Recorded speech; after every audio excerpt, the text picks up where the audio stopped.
Good morning. Honored guests from the media, government, financial market, and corporation in the Republic of Korea and Japan. We are pleased to welcome you to the first summer seminar, Symposium, sponsored by C4NASS. The proposal of this symposium is to discuss the upcoming summit between President Donald Trump and President Lee Jae-myung, and the prospect for the U.S.-Korea relationship in the new bilateral era. I'm Sinjeba, President of C4NASS, and I have with me 5 excellent distinguished guests from the United States of America. I want to introduce each person by Joseph. So please, Joseph, please explain to the audience our excellent distinguished our guest. Sure, no problem. Okay. First, I'd like to introduce Mr. Fred Fleitz. He is the Vice Chair, Center for American Security at America First Policy Institute, previously served as Chief of Staff of the Trump National Security Council. Mr. Fleitz is also former CIA analyst. They'll all come up on screen once they start speaking. And then next up, we have Ambassador Carla Sands. She is the chair of the America First Foreign Policy Initiative and Distinguished Senior Fellow of Energy Policy at the America First Policy Institute. She was the U.S. ambassador to the Kingdom of Denmark during the first term of President Trump, and is the former CEO of Vintage Capital Group. Next up, we have Bart Marcois. He is the president of Marcois Partners International Corporation, a Washington, D.C.-based strategic advisory firm. He is a retired American diplomat and was the Principal Deputy Assistant Secretary of Energy. Next up, we have Mr. David Sanders. He has more than 25 years experience in government and procurement. He's worked for Teva Pharma, DaVita, and Coherus Oncology. He has been coordinating with the White House's Made in America initiative, along with Congress and stakeholders, including the Coalition for a Prosperous America. And lastly, we have Mr. Paul Danko. He is the executive managing director at Savills, and that's an international consulting firm specializing in helping companies site large industrial projects in the United States. He is an expert on facilitating industrial interactions with federal, state, and local regulatory and tax structures, and in finding the resources necessary for large industrial projects to succeed. Well, thank you very much, Joseph. I would like to invite our guests to each make a brief opening statement before we begin the Q&A. First, Mr. Fleitz, start. Please. It is an incredible honor to speak today to our friends in South Korea, our friends in Japan, elsewhere in the world. I'm coming to you from my home outside of Washington, and I just want to take this opportunity to point out that this flag behind me honored my father's service in the Korean War. My family believes very strongly in the Korean people, and my father was a man who really loved the Korean people. We're speaking today before an historic summit between President Lee Jae-myung and President Trump. And I think this is going to be a meeting where Trump is going to emphasize the strong and historic relationship between the American and the Korean people, a relationship that will transcend any immediate difference, any political difference. We are friends for the long term, and we always will be. We know that President Trump will be talking about maybe South Korea paying more for troops on its soil, increasing military spending, and cooperation contending with China. And we've all heard the concerns that about President Lee and where he may have been in the past on issues like this, but I've been encouraged by President Lee's promise for a pragmatic presidency that is going to work closely with the United States, that's going to be collaborating with Japan on the trilateral relationship. I know that Lee is interested in improving relations with China and establishing a relationship with North Korea. But I think at the end of the day, President Lee will see who his real friends are and how essential it is to maintain this close relationship with the United States. I mean, the world will be watching to see how this develops. I think it's very telling recently that Kim Yo-jong, the sister of Kim Jong-un, recently was harshly critical of President Lee for participating in the joint military exercises with the United States. I think she called South Korea the faithful dog of Washington and said that South Korea will never be a diplomatic partner of the North. This is important to listen to these words because, again, it emphasizes to President Lee and the South Korean people who your friends really are. And obviously there's some utility in lowering tensions with North Korea. And I believe President Trump will want to do that. I think he would like to have dialogue with Kim Jong-un. But this relationship with the U.S. is very important. And I think there'll be a similar effort to talk about the threat from China, which I'll talk about later. But I just want to sum up to say I'm very honored to be here. I think this will be a very productive discussion before an historic summit between our two presidents. And I look forward to taking the questions. Thank you. Thank you. Ambassador Sands. Thank you, Dr. Park, and hello to all of our friends in South Korea and Japan. I'm honored to speak with you before President Trump and President Lee's very historic summit that they'll be having in just a few days. I would just like to read a few comments. After decades of deindustrialization and destructive net zero policies, it has meant that the United States has lost much of our industrial base, and this has been decades long.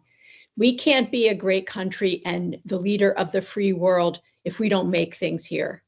And I don't speak for President Trump, and he will decide how our manufacturing is reinvigorated.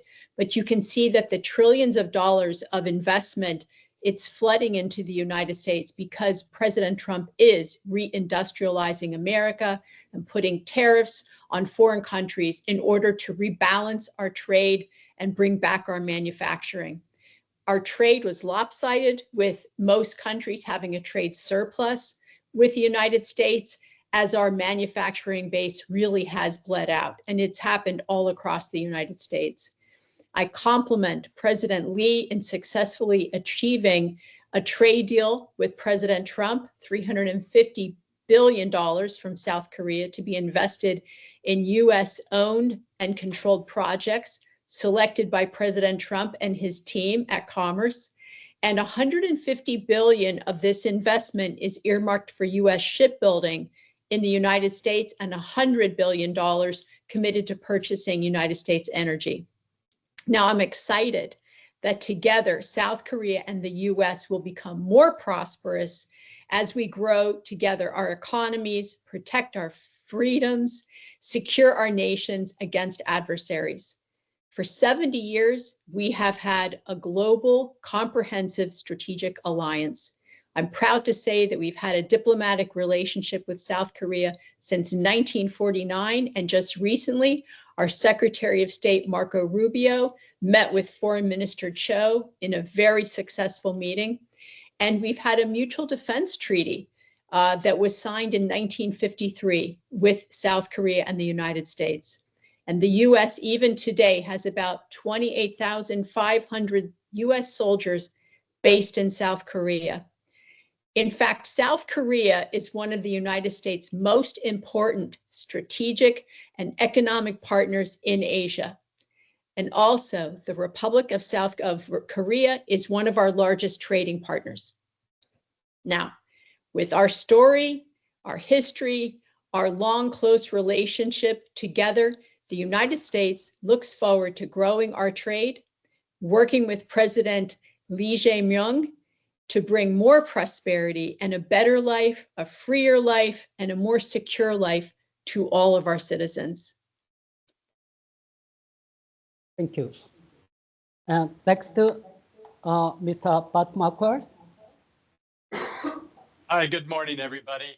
I'm coming to you from not far away from Annandale, Virginia, which is the home of one of the great concentrations of Korean Americans in America.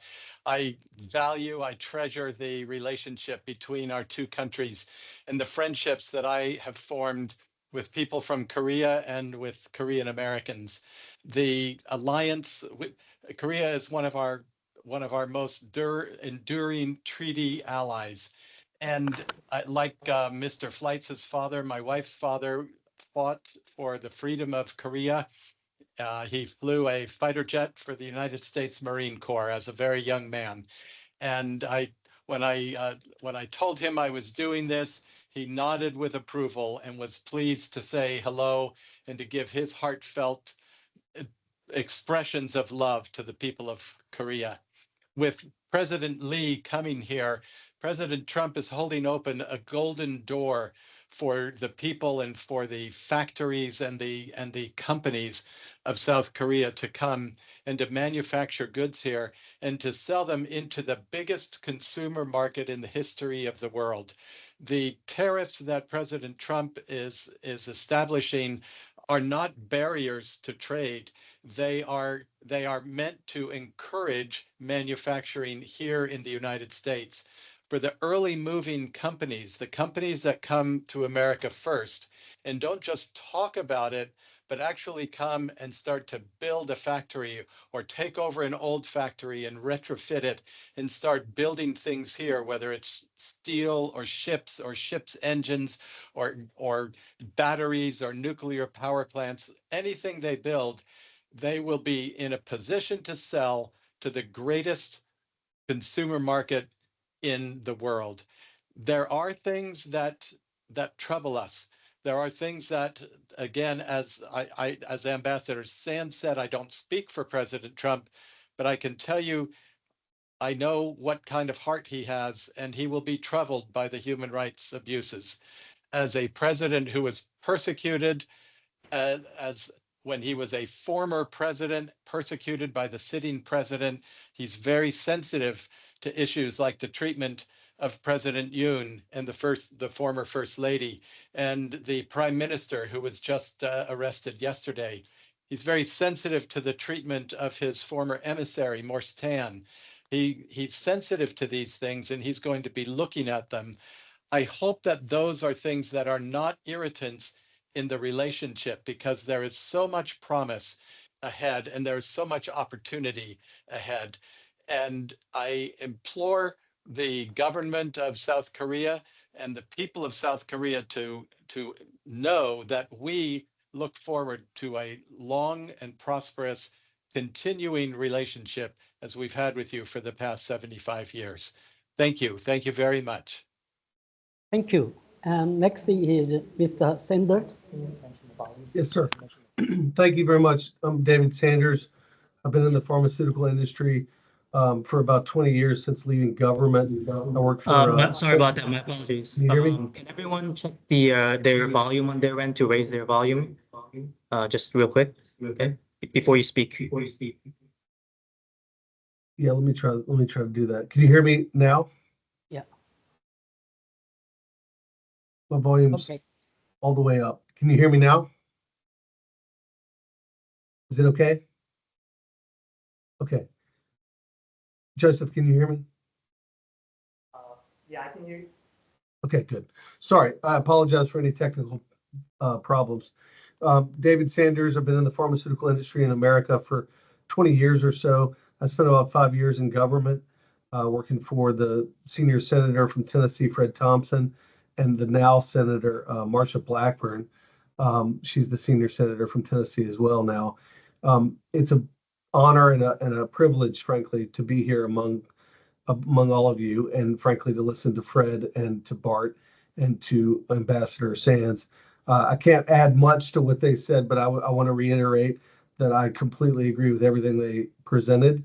And I think now is a golden opportunity for Korean and Japanese companies to take advantage of the American market. And frankly, I was really thrilled earlier today to see that my friends at Celltrion have made a commitment, apparently, according to reports, to buy an Eli Lilly factory in New Jersey and to onshore biosimilar production to America. Korea and Japan are leading powers, frankly, in the production of low-cost biological production.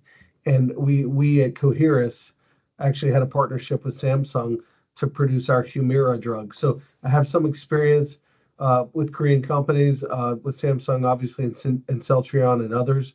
And I would love to see these partnerships replicated and supported, frankly, by government action and private capital. I believe that over the next 3 years, we can truly turn around this exportation of manufacturing and de-risk against Chinese over-reliance of manufacturing.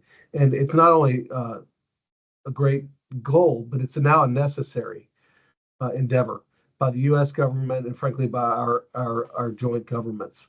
So I look forward to trying to be a part of that. Would love to take questions later, and I appreciate being here. Thank you very much. Thank you. And next, Mr. Danko. Thank you, Dr. Park. And good morning, everyone. My name is Paul Danko, and it is a pleasure to be able to join you on the call this morning. I work for Savills. We're a 170-year-old London-based full-service real estate company traded on the London Stock Exchange, operating in 700 countries across the globe in 78 countries. I've been in the business for almost 40 years, representing the global real estate needs of industrial users or occupants. And I have a long and very successful track record with our company in the site selection process, which I look forward to chatting with you about later on. Thank you. Now we will, go to the questions from the, people. And the first question will be Mr. Fleitz.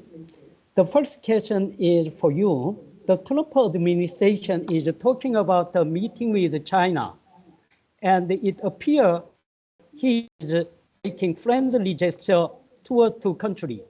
However, I also understand that a hardline policy against China is being discussed. What is the Trump administration's actual perspective? That's a great question, and I would first like to point out there's been major changes to President Trump's approach to foreign policy in this administration. They were rolled out at a speech he gave in Saudi Arabia a couple of months ago, when he said that America should have no permanent enemies, that he wanted to promote peace through strength and commerce, to send the message to nations where America may not have the best of relations, make a deal with us and we'll all become prosperous. So when it comes to U.S. relations with China, Trump's going to be tough with China on security threats, threats of intellectual property, threats to Taiwan, exploitation of trade, the exploitation of chemicals making the deadly drug fentanyl that has killed millions of Americans. He's going to be very tough on that. But he's also going to talk. He wants to have good bilateral relations with China. And we're going to need very skilled diplomats to find a way to push these tough policies, but also improve relations. And this is also Trump's plan to help Taiwan, in the belief that if we can lower tensions between the U.S. and China, we can also lower tensions between the U.S. and Taiwan. Now, what I think is coming is a summit this fall, maybe in Beijing, where Trump and President Xi will ink the final final trade agreement that's been negotiated most of this year. I think this agreement is the first of many agreements to address trade imbalances between both nations. And Trump is eager to meet personally. I mean, he met with President Putin recently to try to improve relations, to bring this personal relationship, to try to end the war in Ukraine. I think he's going to use a similar strategy with China. Thank you. Ambassador Carla Sands, what do you expect will happen as a result of these talks? Yes, I agree with Fred Fleitz that this is a monumental opportunity. Yes, we want trade with China and all other nations, but we want reciprocal trade. President Trump is really righting the ship of the US trade because we have had such a big deficit with most of our trading partners. And the fact that we have deindustrialized, you cannot be a great power in the world if you don't make things, especially essential things like steel, aluminum on your own soil, like pharmaceutical precursors and rare earth minerals processing on your own shores. And because of that, President Trump will be successful in reindustrializing the United States. His entire team is laser focused on this. So I do agree with Fred, and I'm excited to see what comes and how these trade deals are implemented, how they're rolled out between US and Japan and US and South Korea. Thank you, Doctor. Thank you. Bart Marcois, how do you think President Trump views Republic of Korea as a partner? Please give us positive and negative impressions he is likely to have. Thank you for the question. I will start with the negative so I can end on a positive tone. I think when he looks at South Korea, he sees a partner that he expects to be an equal partner in trade, in industrial policy, and in diplomacy. As I mentioned in my opening statement, I believe he will be concerned about the treatment of the former president. The South Korean political fighting is a little more rough and tumble than it is here in the United States. And it concerns us when we look at that and we see people in prison and we hear reports of actual physical mistreatment. Those kinds of things will bother him. And I expect, though, the good news is those are things that it's very easy for the South Korean government to fix. Maybe a little bit of an overreach so far that they can correct quietly and without losing any respectability and gaining respectability by standing up and doing what's right. President Trump will also be looking at the relationship with China. He will be looking to see whether President Lee is interested in trying to have it both ways. Does President Lee want to be China's ally, or does he want to be America's ally? Does he want to finance North Korea, or does he want to make sure that South Korea remains prosperous? When President Trump looks at South Korea, I think he sees what every American sees: a country that is a miracle of economic growth and prosperity. I love looking at the maps of the Korean Peninsula at night and the bright blazing lights that you see all over South Korea. And you look at the growth, it is the most technically connected country on the face of the earth. More people have more electronic gadgets than any other country per capita anywhere in the world. And he's looking at that and saying, these are great people. These are my kind of people.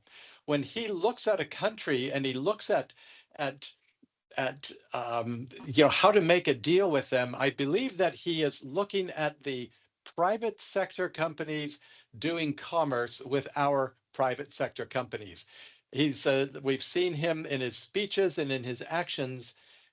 He's a big believer in using private commercial activity to bolster diplomatic engagement.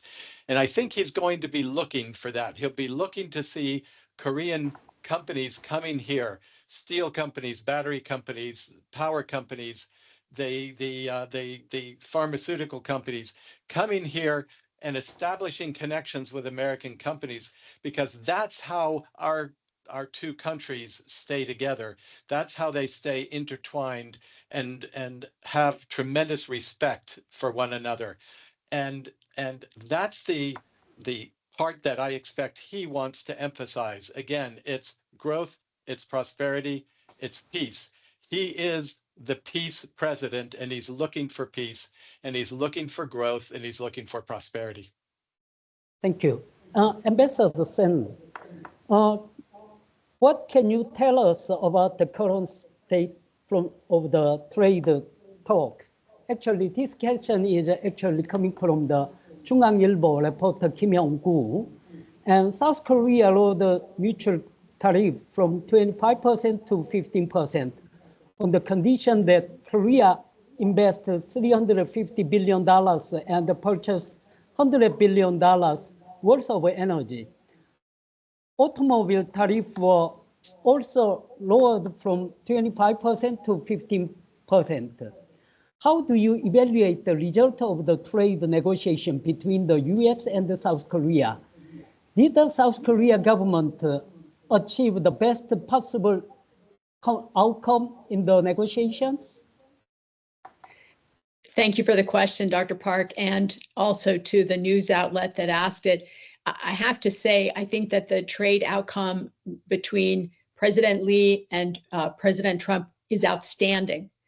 It's a wonderful outcome. And what it does is it, like Bart was saying, draws our countries together because, like he was saying, President Trump is not just splitting commerce from security. He's basically tying them together. If you look at the peace deals that he's accomplished and how he even got Vladimir Putin to the table to negotiate a peace deal between Ukraine and Russia, trade is part of it. Trade is part of his diplomatic craft along with security negotiations. So as we look at our security cooperation between the US, South Korea, US, Japan, and the trade, it is intertwined. And certainly one impacts the other. They're not siloed. Thankfully, President Trump blends all of that because it is all a part of the ethos of our relationship. I'm excited about the lower tariffs on Korean and Japanese cars. I'm excited about the fact that Japan and South Korea will be buying American energy. And I know that there's a lot of action in Alaska. We have a lot of energy there in the north. So this is all great developments. And then I'll talk later about the shipbuilding and the potential for cooperation, not just in energy, but in building ships, since South Korea is certainly a leader in the world. Japan also does a good job with shipbuilding. And America, we have lost our edge and we have to get it back for building ships. So I'll speak about that later. Thank you, Dr. Park. Thank you.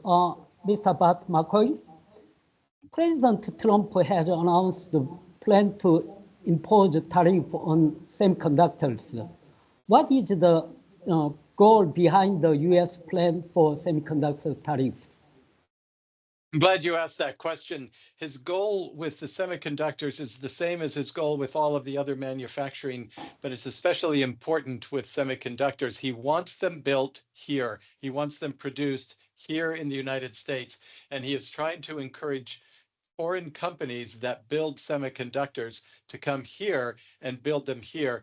And he wants to bring the resources, the raw materials here that they can use to produce them. The whole goal of it is to strengthen the United States and to strengthen it as the arsenal of democracy and as the power bank, the commercial powerhouse for the world economy.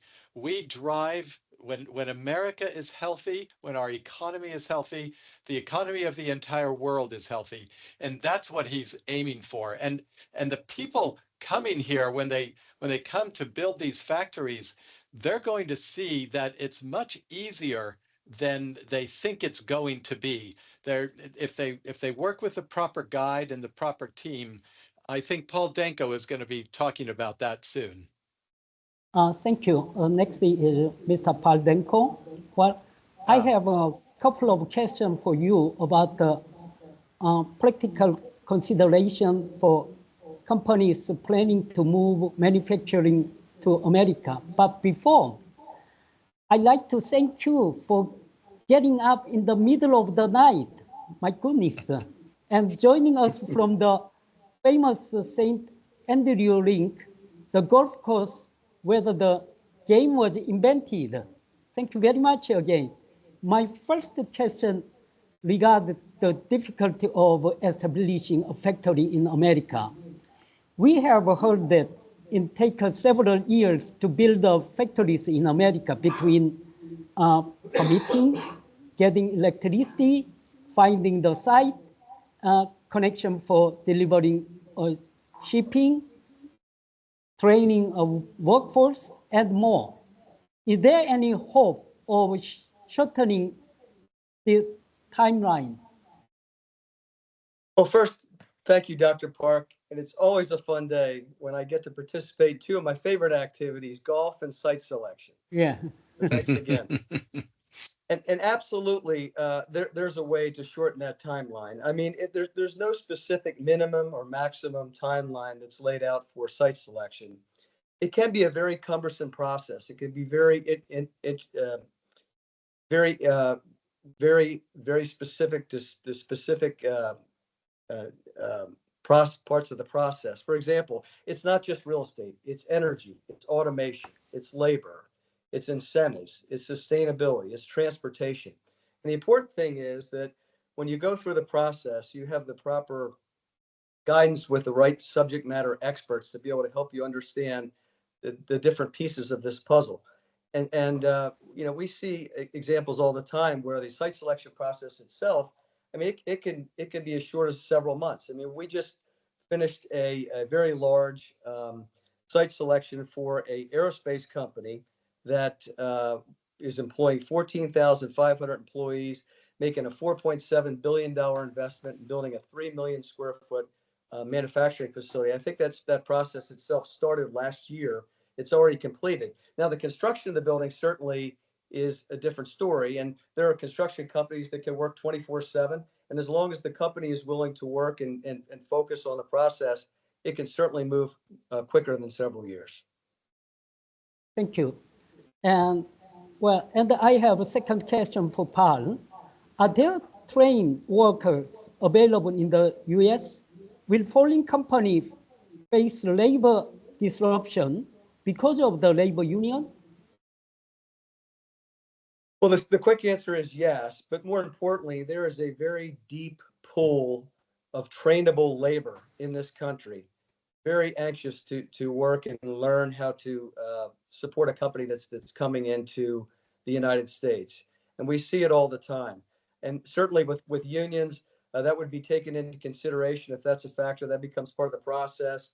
And then you begin to focus on areas that are maybe not as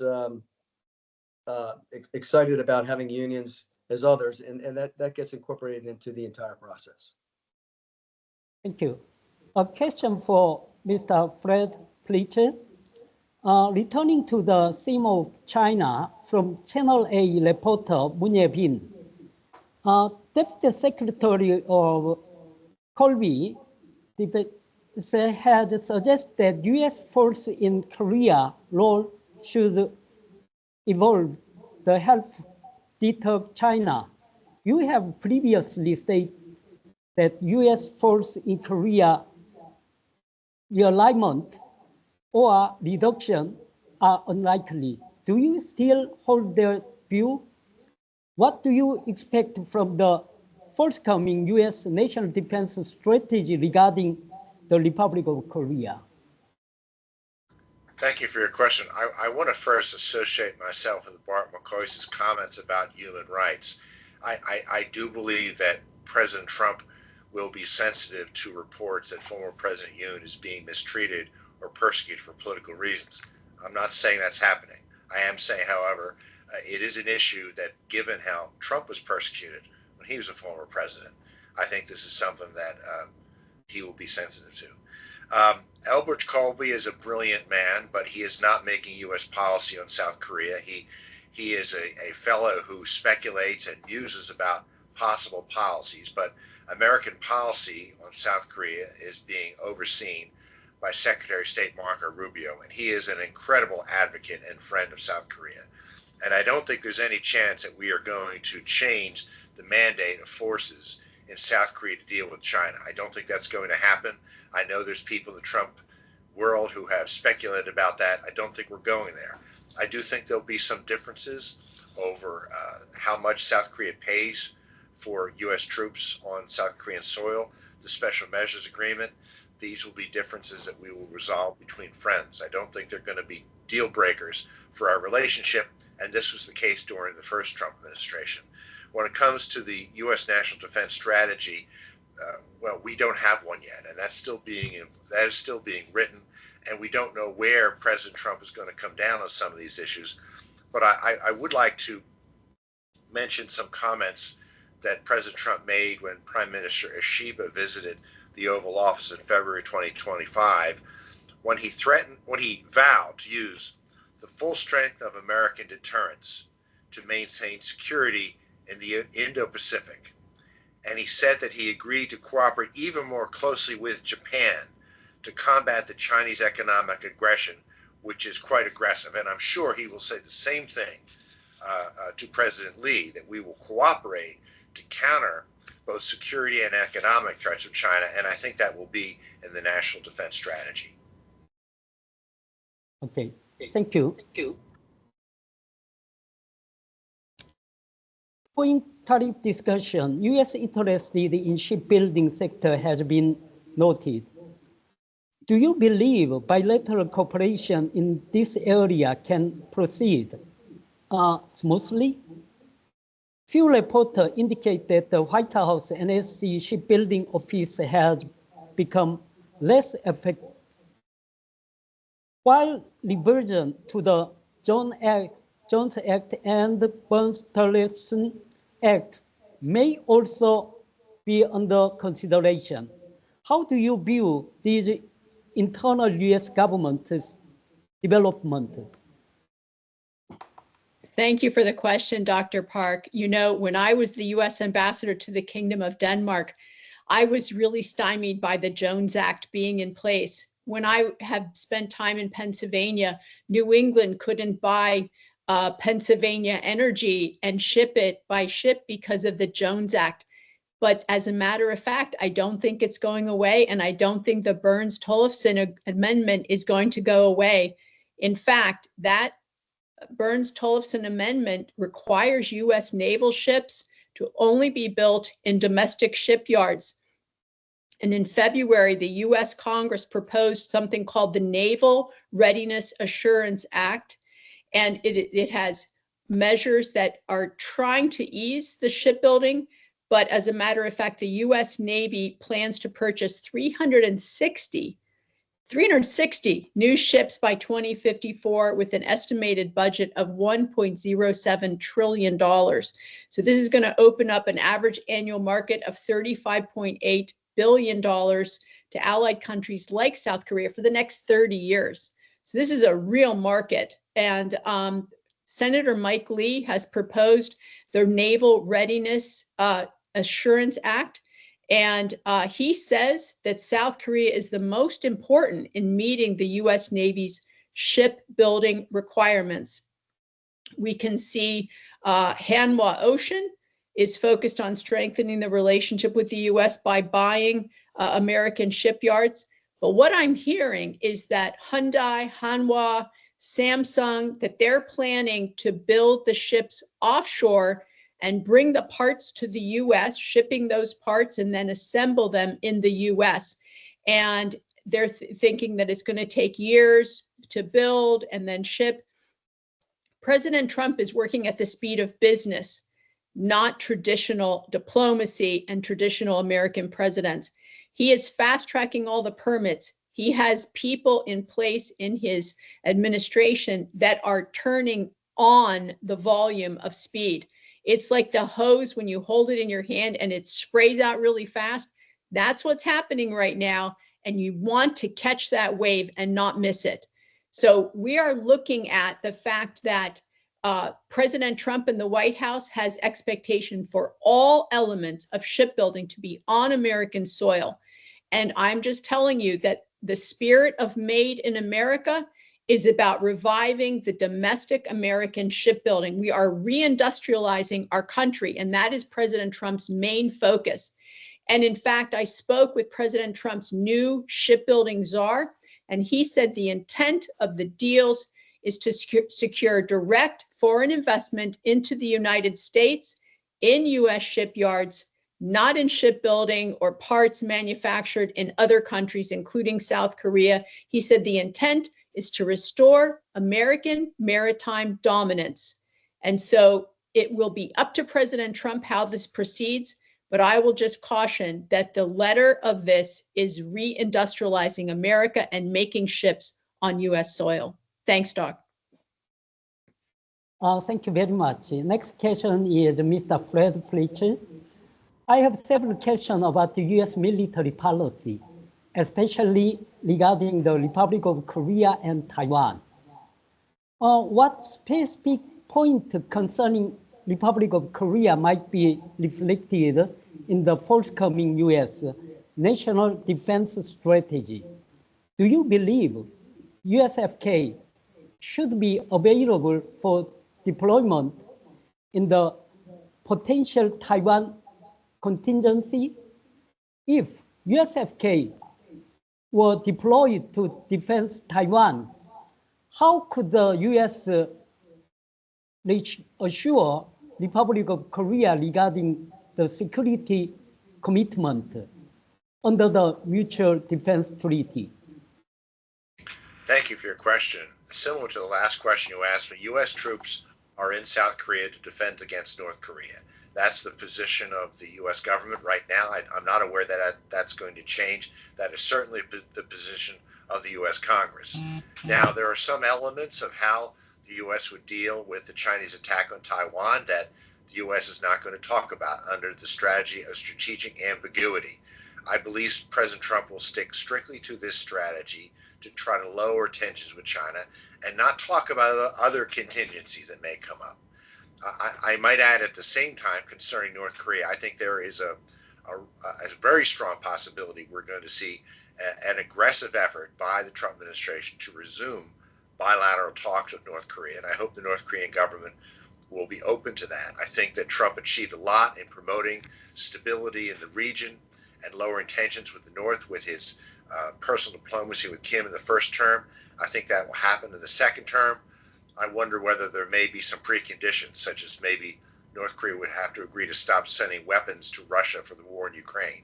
But I'm getting off topic here, but I think there's a bright future here, and there'll be many significant developments with this administration on Indo-Pacific security, but some of these strategies are still being developed. Thank you very much. Ambassador Sands, another question for you related with the shipbuilding. I understand there are discussions with the Trump administration to block South Korea's export of ship engine to China. What is the reason behind these discussions? Thank you, Dr. Park. This is so important. I don't think that it's possible to actually have a successful deal with President Trump and to have an ally continue to make the ship engines for the PLA Navy in the same company. And I just think it's an untenable position, and there will be tremendous pressure from the Trump administration to end the practice of making ship engines for the PLA Navy. Thank you, Doc. Thank you very much. Next is David Sanders. You are an expert on pharmaceutical and medical devices. I have several questions for you about the U.S. transition to increasing domestic medical manufacturing. Is there a heavy U.S. reliance on generic drug production from India? How do you see that relation handled by the Trump administration going forward? Why do you believe we need to bring pharmaceutical manufacturing back into America? What tool will be the government to be able to use to encourage more American drug production? Sure. Thank you so much, Dr. Park. Look, for 35 years, most of my career, if not all of it, we looked the other way, and we allowed American policy and American commercial decision-making to move manufacturing abroad. And I think it hit a tipping point about a decade ago when the company Mylan shut down their West Virginia manufacturing facility of key generic drugs. Mylan merged with, I think, Upjohn, which was a European company. And Mylan effectively at that time became an Indian and a European manufacturer. And, I sometimes like to say that they became really an American company only with a PO box left here. But we're the #1 country for pharmaceutical consumption in the world. And so I think to get back to many of the statements that Ambassador Sands has laid out, this president is dead serious about making drugs here, about making ships here, about making AI here and semiconductors. The only problem has been that the pharmaceutical industry has never admitted over the last decade that we need to be making more stuff here.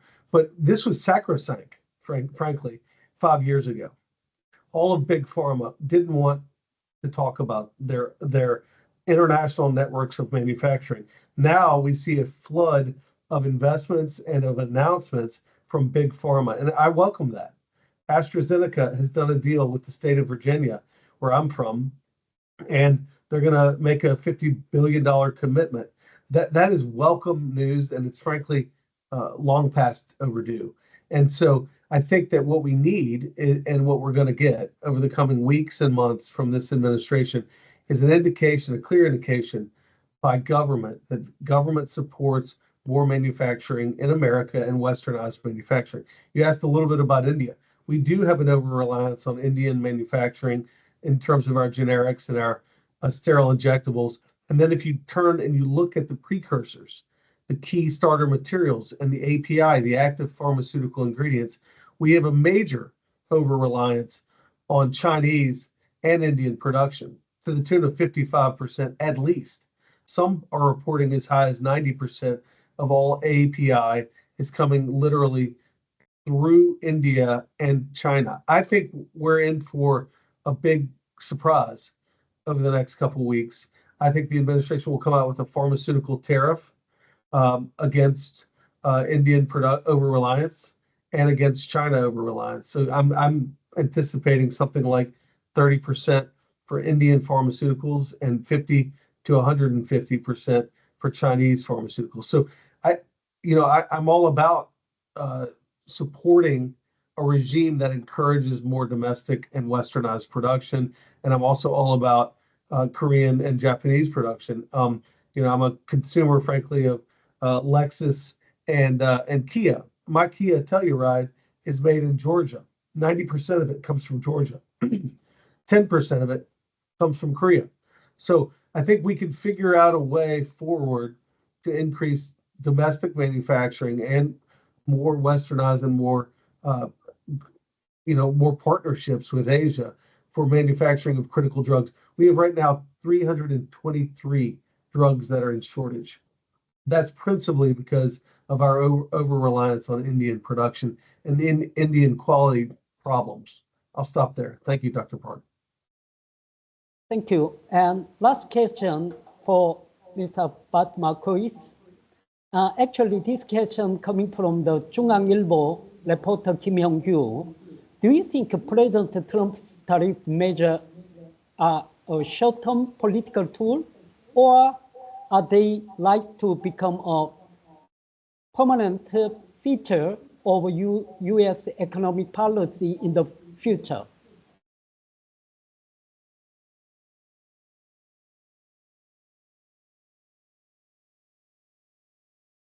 You are muted. Bart, you're muted. Okay. About that, better? Can you hear me? Can you hear me all right? Yes. Now, okay. Yeah. Thank you. Thank you for the question. I'm a seasoned political observer of domestic American politics, in addition to being an international affairs analyst. And I can tell you, I have never seen anything like the transformation in the American political and the American public opinion space as we've seen in the last 7 months. President Trump is a visionary man. I thought back in 2015, when he first announced he was running for president, I didn't know President Trump back then. I had met him on a couple of occasions in social occasions and so forth. I knew that he was a man of tremendous intellectual curiosity. He was not at all like he presented himself in public. I knew that he had a deep and penetrating intellectual curiosity. When he meets people, he sits down with them, and every person he meets, he comes away from that person as if he had just attended a graduate seminar. And he has been thinking about these problems that he's fixing now since the 1980s. Going back 40 years, he's been thinking about this. I led a team working on energy policy during the first Trump administration. And we were directed by the White House. We worked at the Federal Energy Regulatory Commission, but we were directed by the White House, and we got an insight into his forward thinking. All of these things that he's doing, he has been planning for a very long time. And now the American people are starting to see the results. When he announced that he was going to institute tariffs, every economist in America and half the economists in the world said, this will create an economic collapse, the likes of which we haven't seen since 1929. It didn't. Just as when he said in his first term that he was going to move the American embassy in Israel from Tel Aviv to Jerusalem, they predicted riots in the streets of every Arab and every Muslim majority country in the world. That didn't happen. When he talked about making peace between Israel and Arab nations, people said, oh, that will never happen. But it did. This is another one of those things. He is not just imposing tariffs as part of his executive authority. He is conditioning the thinking of the American people and of the world to realize that these tariffs are producing economic growth in America and in our trading partners. It's look at what's happening. You're seeing people coming here. You're seeing foreign companies coming here, flooding here. One of the things that my partners and I do in business is we guide factories. We guide companies that want to establish factories here. We work with people like Paul Danko to smooth the way, to facilitate these investments. And they are lining up and they are eager because they know they're going to make a lot of money. When all sides in this, both the American side and the foreign side, are making money from it, why would anybody stop it? Why would they change it? The tariffs are not going anywhere. President Trump will be out of office in 3 years. Whoever takes his place, Republican or Democrat, will have to bend to the will of the American people. And the will of the American people supports the economic policies of President Trump. Get used to the tariffs. They're going to stay. Become one of the early adopters of one of the early movers to take advantage of this tariff policy. And you, Mr. Company CEO, Mr. Corporate Chairman, your company will prosper and you will be glad. The ones who wait to the end will be wishing that they had moved quickly.